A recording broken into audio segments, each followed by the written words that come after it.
Hi everyone, I'm Rukmini. Welcome back to our second video on accounting for high school.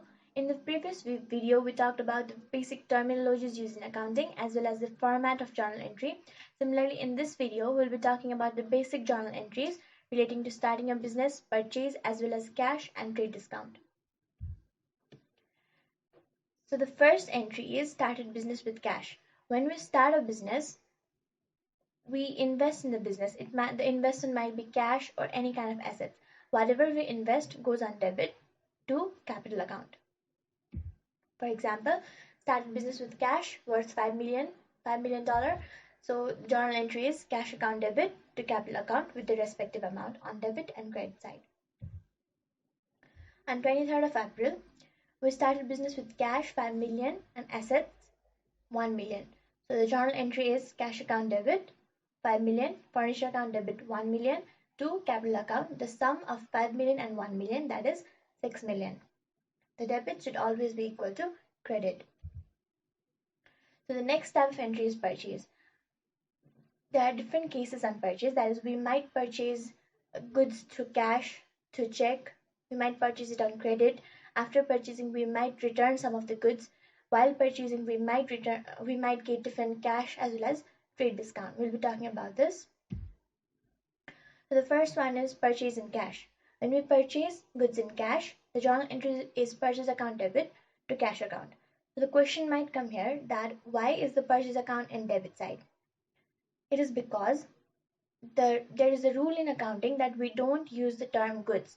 Instead of the term good, we use the word purchase. When we purchase goods, the assets come in. That is debit. Purchase account debit to cash account. The cash goes on credit because cash follows the principle of real account. That is debit what comes in, credit what goes out. Here, while purchasing good, we purchase and the cash goes out, so the cash is in credit side. For example, goods purchased for cash $10,000.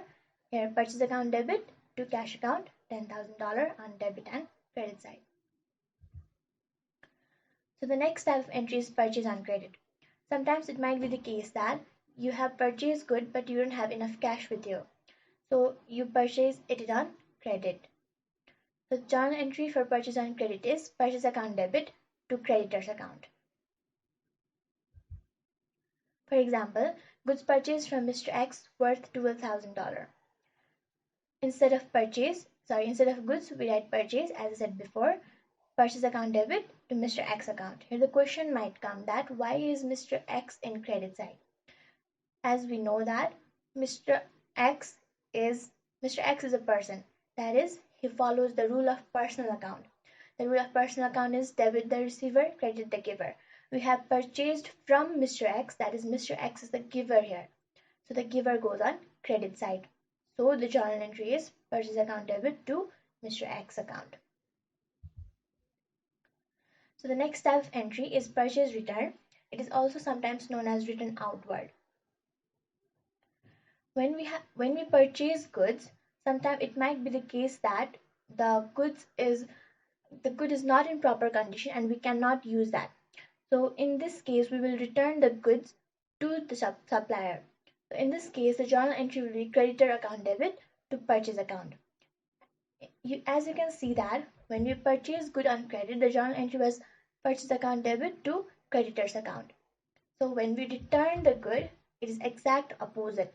That's creditor account debit to purchase return account. For example, on 26th of April, defective goods costing $6,000 returned to Mr. X. Here, when we have returned the goods, Mr. X is the receiver here. As he follows the personal account rule, he is the receiver, so he goes on debit side. Mr. X account debit to purchase return account. In previous example, we purchased good from Mr. X worth $12,000, but it was the case that $6,000 worth goods was useless. So we returned the goods worth $6,000 and the exact opposite entry is recorded. So the next type of entry is purchase through check. When sometimes it might be the case that you don't have enough cash with you, but you have a check with you. In this case, you might pay the supplier with your check. So the journal entry for this type of entry is purchase account debit to bank account. Here bank goes on credit side because bank is our asset. Bank balance is always our asset. So when the asset decreases, that is we have paid through bank, that is our bank balance has decreased. When the assets decrease, it goes on credit side, as I said it in previous video. For example, goods purchased by check $15,000. So the journal entry is purchase account debit to bank account. That is our bank balance has decreased by $15,000. So the next type of entry is cash discount. When we buy goods, the supplier might end up giving us different attractive discounts. So the journal entry for this type of entry is purchase account debit to cash account to discount account. Here the discount goes on credit side because discount is either an expense or an income. If we purchase, we receive discount, that is it is an income. If we sell, we give discount to our customer, that is it is an expense. So the discount follows the nominal account principle. When we purchase good, we receive discount, that is it is our income. So the income goes on credit side as per our nominal account principle. If you want to learn this to the principle, learn it in this way, or else if you want to learn it in simple way, remember it like this, that the discount account goes wherever the cash account is or the bank account is. If the cash account is in credit side, the discount also is in credit side. Similarly, if the cash account is in debit side, that is when we sell good, the discount also goes on debit side. We will be talking further about sales transaction in our next video. For example, purchase furniture by cash $10,000 and 10% discount received. When it is said 10% discount only, it means that it is in cash discount. We purchased furniture, that is, unlike goods, we will not write purchase here, we will write furniture. We will write specific assets name, that is furniture account debit. We have purchased furniture worth 10,000. That is, we need to record 10,000 in furniture account. But we have not paid 10,000 in full. As you can read the question, we have received 10% discount. Here, when we receive discount, it is our income. So the discount goes on credit side. Discount is of $1,000. So the remaining amount, that is 10,000 minus 1,000, is 9,000. The 9,000 is the amount that we have paid in cash. The debit should always be equal to credit. Trade discount is not recorded in the journal. We'll be talking about this. The next type of entry is trade discount. Trade discount is a type of discount that the supplier gives to the customer on the spot. That is, when we purchase goods that in bulk quantity, the supplier gives us discount at the spot. For example, furniture purchased by cash, $20,000 and 10% discount received. The main thing to note about trade discount it is not recorded in journal. The amount is subtracted as like cash discount, but discount is not included in the journal. So the journal entry is furniture account debit to cash account.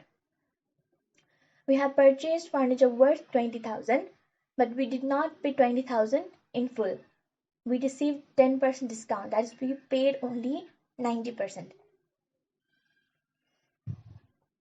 So the 90% of 20,000 is 18,000. 18,000 goes on credit side of the cash account because we have paid only 18,000. And since there is no any other transaction, no any other main event, so 18,000 is also goes on debit side, that is in furniture account. Debit should always be equal to credit. So the next type of entry is both trade discount and cash discount. Sometimes it might be the case that in a transaction both trade and cash discount might occur. So the journal entry in this type of transaction is furniture account debit, or any kind of assets that you purchase account debit to cash account to discount account. For example, furniture purchased by cash 10,000 and 10% cash discount and 10% trade discount received. Here we have purchased the furniture, debit what comes in, so furniture account debit. We have paid the cash to cash account. We have received cash discount, so there's also another event called to discount account. As you can see the amount, we purchased furniture worth $10,000, but we did not pay $10,000 in full. That is, we received 10% trade discount. So the total amount of furniture is written as $9,000. That is 90% of 10,000. We first deduct the trade discount. After deducting trade discount, we have also received cash discount. That is 10%. So the discount is 10% of 9,000 of the remaining amount. 10% of 9,000 is 900, and the remaining amount that we pay is 9,000 minus 900. 8,100 goes in cash account. We need to pay, it means that we need to pay only 8,100 in full for that furniture. So the next type of entry is partial payment and full settlement. Suppose when we buy goods, we might not have enough cash with us. For example, if we bought goods of 10,000 and you have only 5,000 in your pocket, then in that case you will say to the supplier that I have 5,000 with me, take this 5,000 and I will pay you the remaining 5,000 in coming dates. In this case, in both the dates, the seller and as well as you must need to record the journal. In this case, the journal entry will be purchase account debit, anything that you buy comes in, to cash account and any amount that you have paid out, to Mr. X account, that is the supplier from whom you have bought. So while paying him money, he goes on the exact opposite side, that is he goes on the debit side because he will be the receiver when you will pay him money. So Mr. X account debit to cash account. Let's see this with an example. Goods purchased from Mr. X worth 10,000 and paid 2,000. Similarly, on 2nd May, you paid to Mr. X on full settlement. You purchased goods, so purchase account debit of $10,000. You paid in cash only $2,000. That is, the remaining 8,000 is still in credit. You need to pay Mr. X, that is, it is your liability. Your liability has increased in this case. So when your liability has increased, it goes on credit side. As I explained in a previous video, when the liability has increased, it goes on credit side. So Mr. X account here is in credit side. Similarly, when you pay to Mr. X, your liability has decreased. So when you pay him, it goes on debit side. Mr. X account debit to cash account. You have paid him, your cash goes out, it is in credit. So this much for today. If you like this video, don't forget to subscribe. The document of this PowerPoint is in the link down below. This is all for today. In the next video, we'll be talking about further cells and drawing entries. Thank you.